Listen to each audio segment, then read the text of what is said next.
Quando temos um objetivo, uma meta, traçamos planos e ideias para atingir tal objetivo. Mesmo quando passamos por alguma dificuldade, geralmente procuramos meios de tentar solucionar, sair ou passar da melhor maneira por aquele momento. Tudo isso nos leva a uma posição de pedir a Deus que nos ajude na conquista daquele objetivo ou na solução de um determinado problema. Sempre escutamos nas pregações, nos grupos, encontros de jovens, nas letras de canções e na própria palavra de Deus. Deus é Pai, Deus é misericordioso, tão bondoso, que te dá a liberdade de pedir. Pedir em suas orações o que deseja, o que necessita. Pedir e recebereis, está escrito na Bíblia. Coloca tuas mãos em posição de receber para que Deus lhe entregue bênçãos, graças.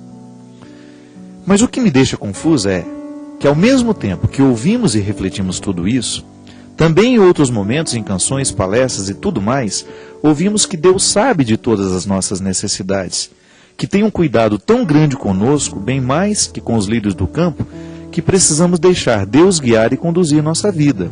E muitas vezes queremos ser Deus de nós mesmos. Quando estamos ali lutando por algo, batalhando, pedindo que Deus nos ajude, nesta ou naquela dificuldade, entendemos que para ser assim, ficamos felizes, logo lembramos de agradecer. Mas quando começa a ter pedras no caminho, dificuldades para se atingir aquele objetivo, devemos entender que aquilo não é para ser do jeito que queremos? Ou estamos desistindo diante do primeiro obstáculo? Será que Deus não colocou aquele obstáculo para passarmos e chegarmos mais fortes e confiantes lá no fim? Se desistirmos logo no início, pois pensamos que Deus não quer daquele jeito, não estamos sendo fracos diante de um primeiro obstáculo? Obrigado pela atenção e peço que assim que possível me retorne. Grande abraço, Alessandra. Alessandra, seu e-mail tem muitas perguntas e todas elas muito misturadas, né? É o jeito próprio mesmo quando a gente quer desabafar, né? Primeira coisa, minha filha, nós temos que entender que a vida humana é o lugar que Deus escolheu para agir.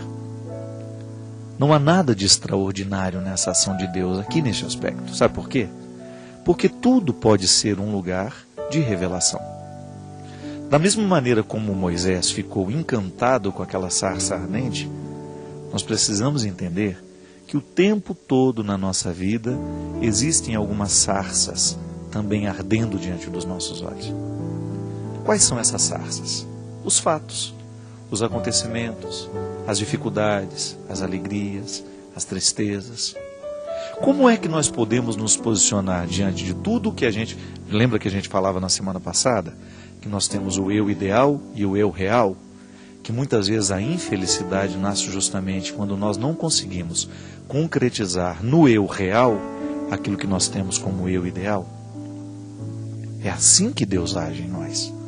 Nos ajudar a encontrar um equilíbrio para que nós possamos realizar, para que nós possamos viver na nossa vida essa satisfação de ser quem a gente é. Para isso que a gente pede, para isso que a gente reza, não é verdade? A gente sempre pede a Deus que nos ajude a abrir os caminhos, a gente sempre pede que Ele nos ajude a encontrar a melhor solução. Mas aí vem o conflito, que realmente em muitos textos bíblicos, em muitas canções que nós cantamos, nós dizemos que a gente não precisa pedir, que Deus já sabe tudo. Então fica um conflito. Como é que eu vou pedir se Ele já sabe tudo? É aí que está a beleza da oração. Porque a oração, ela não precisa ser um texto lógico. A oração é o desabafo que nós fazemos diante de Deus. É o desabafo que nós realizamos diante dEle, confiando a Ele as nossas realidades. E aí, no meio da oração, a gente acaba dando um palpite para que Deus pudesse fazer do jeito que a gente acha que é melhor. E aí a gente pode parecer que nós somos Deus de nós mesmos, né? Mas tudo depende da maneira como nós entregamos para Ele, Alessandra. Veja bem, entregar as situações para Deus é, antes de qualquer coisa, a gente não abrir mão das responsabilidades que são nossas. Se eu apresento, eu tenho determinado problema, meu Deus, eu preciso passar neste concurso. Aí eu apresento essa situação para Deus. Eu quero passar.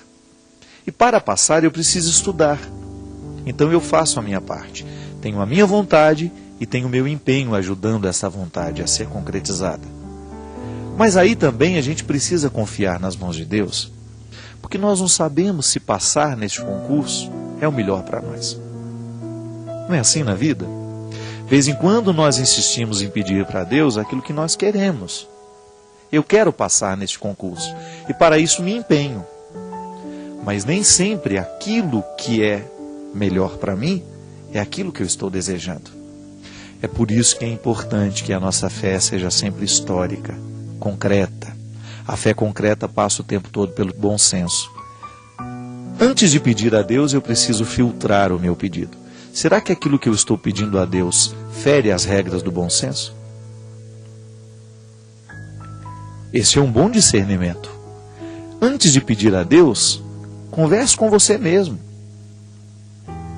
Quanto mais você... Isso é estado de oração também, viu? A oração não é só uma conversa com Deus.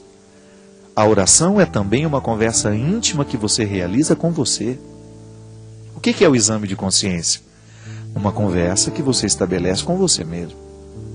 Começa a pensar lá no que você fez de errado, do que poderia ter sido diferente, não é? E aí você pede perdão a Deus, mas precisou antes passar pela conversa sua com você.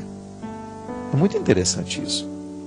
E às vezes nós pedimos a Deus aquilo que a gente ainda não mastigou, aquilo que a gente ainda não refletiu, aquilo que a gente ainda não sabe se verdadeiramente é o melhor passo para a nossa vida. Minha filha, as dificuldades, os obstáculos, você pode até dizer que Deus que colocou. Você pode dizer, os obstáculos da vida fazem parte do processo. Tudo na vida está diretamente ligado a Deus. Nós acreditamos assim. Mas os obstáculos são processos naturais da vida, da existência. Nós somos precários, a vida tem precariedades. E os obstáculos fazem parte dessa precariedade. Digamos que este livro tenha sido escrito em inglês. Eu não sei inglês. Eu vou abrir, aqui não, porque não é um livro, isso aqui eu vou ouvir. Vamos pegar um livro para ficar melhor. Um casal especial, os pais de Santa Teresinha. Digamos que este livro tenha sido escrito em inglês. Eu pego e descubro que eu não sei ler o livro. Eu preciso do conteúdo do livro, mas eu não tenho a capacidade de ler em inglês. Isso é um obstáculo natural. É Deus que colocou? Não. Processo natural da vida. Quem não estudou inglês não sabe inglês. Se eu quiser mergulhar no conteúdo do livro, eu terei que fazer um curso de inglês. Então está aqui. Eu identifico naquela minha dificuldade, naquele meu obstáculo, uma atitude que pode me ajudar a superar o obstáculo. Não adianta nada eu ficar rezando, pedindo a Deus que me ajude a ler esse livro, se eu não faço o meu estudo do inglês. Não é assim? Então veja bem, a ação de Deus na vida humana sempre vai pedir uma resposta. Deus me abençoa, Deus me deu inteligência, Deus me deu capacidades, mas eu tenho minhas precariedades. Sou preguiçoso muitas vezes, não tenho ânimo de pegar aquele livro, de ir até o final. Você sabe disso. Eu não estou falando de uma coisa que você não experimenta. Quantas vezes na vida você deixou de experimentar situações maravilhosas porque lhe faltou disposição para elas? Ah, estou com preguiça de acordar cedo, eu não dou conta, fico cansado demais. São os obstáculos. Contexto da vida. Não é assim?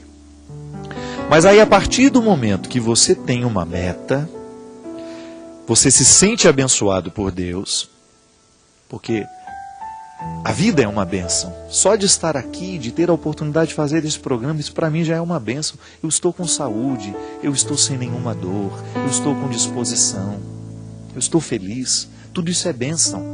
Aí eu venho, faço o programa de direção espiritual, me encontro com você. Pode ser que você esteja um pouco desanimado, mas aí assistindo o programa você fica um pouco mais feliz, um pouco mais animado, escuta alguma coisa que eu disse aqui, que de repente lhe motiva, e aquele obstáculo que antes você tinha, parece que foi eliminado, porque alguma coisa mudou dentro de você nessa sua disposição. É assim na vida, Alessandra. O obstáculo ele sempre vai existir para que nós possamos crescer. Se eu descubro que eu não sei inglês, aceito o obstáculo como um desafio e não como uma pedra de tropeço, eu vou me utilizar daquele obstáculo para poder ir além. Vou partilhar agora a minha vida. Eu sou um rapaz, já um moço, um homem, feito, né? Eu vou fazer 40 anos. Eu sou um rapaz que nasceu no interior de Minas Gerais, numa cidade chamada Formiga, uma cidade que eu amo muito. Minhas raízes estão todas lá. Nasci na beira do rio Mata Cavalo, perto do rio Formiga, que é o encontro dos dois rios. Uma região extremamente simples, sem muitas oportunidades. E quais foram os primeiros obstáculos que eu enfrentei na minha vida? Processo, são obstáculos naturais de uma pessoa que nasce naquele lugar. Aí eu olho para os meus vizinhos lá, para muita gente que conseguiu superar os obstáculos do contexto, que foram além, que superaram. Não é que deixam de amar o lugar, não. É que sabem partir de um jeito certo. Porque quem sabe partir de um jeito certo, reconhecerá sempre o lugar de onde saiu. Eu não sei o que teria acontecido comigo se eu não tivesse enfrentado os meus desafios, os meus obstáculos. É natural que eu não tivesse estudado, é natural que eu não tivesse descoberto o sabor da literatura. Mas desde pequenininho eu era teimoso. A vida era muito contrária a mim. Eu não estou reclamando, não, estou apenas partilhando. Tive muita dificuldade na vida, muita mesmo. Muitas restrições, de todas as que você puder imaginar. Só que, graças a Deus, Deus me deu o dom de sonhar. Me deu uma natureza melancólica, criativa, e me ajudou a sonhar. Só que aí o que eu fiz com o sonho que Deus deixou em mim? Eu quis vencer os obstáculos que eu tinha. Sabe, minha gente, hoje, como padre, esse é o meu principal aprendizado. O que eu quero realizar na vida das pessoas que eu encontro é aquilo que eu sei que Deus realizou na minha. Eu sei a matéria frágil da qual eu sou feito. Mas eu não desisto. Isso é o mais bonito na vida, quando nós sabemos que nós temos o direito de não desistir. Por mais precário que você seja. Por mais precária que seja a matéria humana que está aí no seu coração, que te impede, que te impossibilita, é possível. Eu fico tão feliz e tão comovido quando eu vejo pessoas superando os seus limites. Como aquela história da mulher que eu contei na semana passada, que não tem o dinheiro para comprar os livros, e ela vai todos os dias na livraria e aos poucos ela vai lendo o livro que ela quer. Só que ela precisa vencer o obstáculo de sair de casa, de ir até a livraria, de passar pela vergonha de estar ali todos os dias. É assim. O obstáculo, ele tem que ser um objetivo para a gente vencer.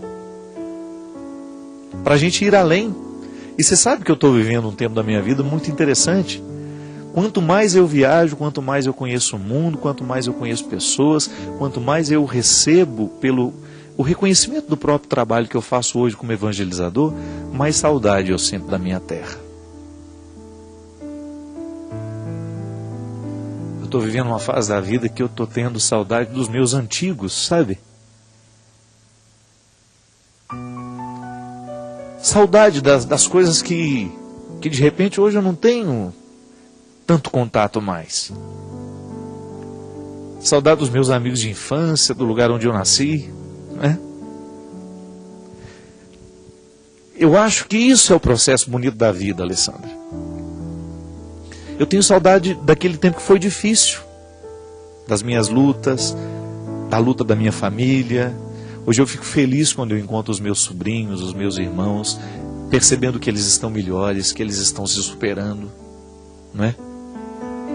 Porque aqueles obstáculos que são próprios da minha história, da sua história, eles não podem nos destruir. Você não pode permitir que eles venham para lhe destruir. E é assim que Deus age. Pegando tudo que é próprio da nossa vida, pegando tudo que é próprio do nosso contexto, da nossa história, aquilo que você sabe,